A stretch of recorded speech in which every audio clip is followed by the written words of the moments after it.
série de 3 matchs. On a débuté par 2 succès face à la Guinée-Bissau. Bien sûr, il faut rappeler qu'on parle d'éliminateur de la Coupe du Monde Qatar 2022. 2 succès face à la Guinée-Bissau avec un +8 dans les 2 rencontres.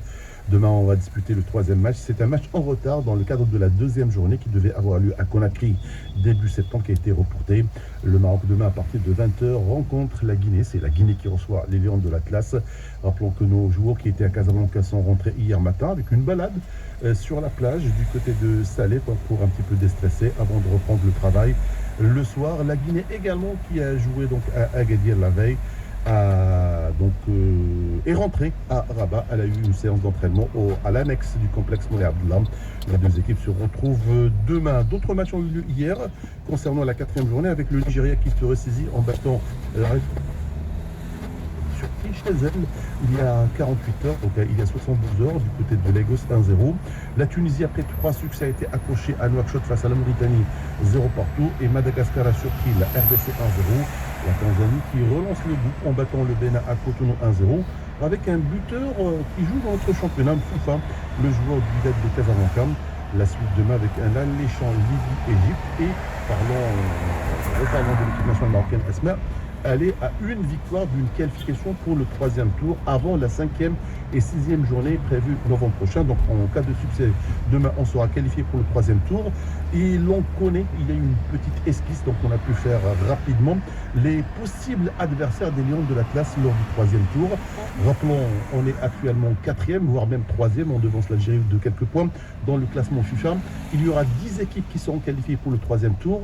Et il y aura un tirage au sort entre les 5 meilleures nations sur le continent face aux 5 deuxièmes. C'est-à-dire, on ne jouera pas contre le Sénégal, on ne jouera pas contre la Tunisie, contre l'Algérie ou le Nigeria. Donc on aura des équipes qui sont moins classées que nous. C'est toujours pour les qualifications. C'est le 3e tour, le dernier tour, c'est-à-dire un match aller-retour, avec l'avantage de disputer le match retour au Maroc. Donc, je rappelle ce double avantage pour les Lions de l'Atlas. Dans le groupe A, on peut jouer contre le Burkina Faso s'il devance l'Algérie. On ne peut pas jouer contre l'Algérie. Le groupe B, c'est la Guinée équatoriale. On ne peut pas jouer contre la Tunisie. Le groupe C, c'est le Cap-Vert. On ne jouera pas contre le Nigeria.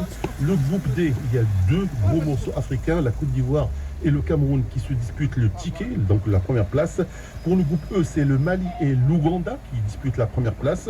Le groupe F, c'est la Libye et l'Égypte. L'Afrique du Sud ou le Ghana pour le groupe G. Et pour le groupe J, il y a 3 candidats actuellement. C'est la Tanzanie, le Bénin et même la République démocratique du Congo. Après les A, les locaux aussi jouent demain. Exactement. Cette fois-ci, c'est un match amical.